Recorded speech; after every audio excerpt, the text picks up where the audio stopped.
नेपाल में social media ban करने के बाद सरकार को इसका खामियाजा भुगतना पड़ा।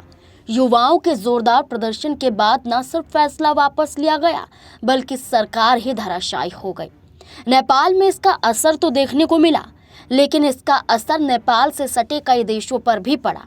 ऐसे में इसका असर भारत पर भी पड़ा और ऐसे में भारत सरकार ने इसको लेकर सीमाओं पर कड़ी सुरक्षा के इंतजाम कर दिए और सुरक्षा के इंतजामों के आधार पर ही जो फैसले लिए गए, इसमें सीमाओं को भी बंद किया गया। आपको बता दें, उत्तराखंड से लगी भारत नेपाल अंतर्राष्ट्रीय सीमा को बंद कर दिया गया है। इतना ही नहीं, दोनों देशों के बीच वाहनों और पैदल आवाजाही पर भी अगले आदेश तक रोक लगा दी गई है। ना ही किसी वाहन से आवाजाही होगी और ना ही पैदल से। इसी के साथ साथ आपको ये बता दें कि भारत में रहने वाले और भारत आए नेपाली नागरिकों को भी अपने देश वापस लौटने का भी आदेश दिया गया है। सशस्त्र सीमा बल नेपाली नागरिकों को अपने देश लौटने की अपील कर रही है। इसका असर भी देखा जा सकता है, क्योंकि अंतर्राष्ट्रीय सीमा बंद होने से बनबसा क्षेत्र से होने वाली दैनिक सामान की आवाजाही भी बंद हो जाएगी।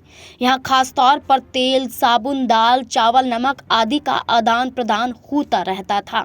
नेपाल के सीमावर्ती दुकानों के माध्यम से नेपाली नागरिकों तक ये सामान पहुंचते थे, लेकिन इस पर रोक लग जाएगी। अगले आदेश तक अंतर्राष्ट्रीय सीमाओं पर रोक भारत सरकार द्वारा लगाई गई है।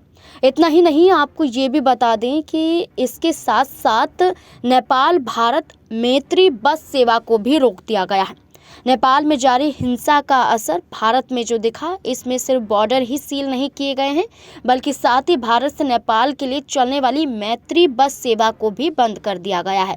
अब चोरी छिपे आने जाने वाले रास्तों पर पैनी नज़र सरकार की रहेगी। इस हिंसा के चलते कारोबार भी पूरी तरह से ठप हो गया है। तमाम व्यापारियों का कारोबार इस वक्त पूरी तरह से बंद पड़ा है, लेकिन सुरक्षा के लिहाज से ये बड़ा कदम उठाया गया है।